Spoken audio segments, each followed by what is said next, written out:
Mais uma mentira deslavada da NASA.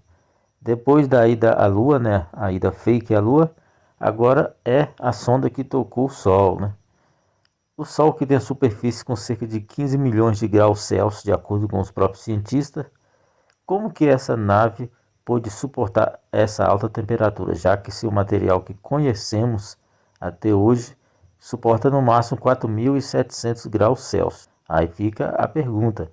Fazendo as contas aqui, alguns cálculos não fecham. A nave espacial Apollo 11 precisou de 3 milhões de quilos de combustível para andar 400 mil quilômetros. O Sol tem 150 milhões de quilômetros de distância da Terra. Então, quantos mil quilos ou milhões de quilos a nave espacial precisou essa sonda para poder chegar até o Sol e tocar na superfície? É coisa que não dá para explicar, né? Lógico, não tem. Isso é mais uma ida fake, né? Se não bastasse a Lua, agora é o Sol.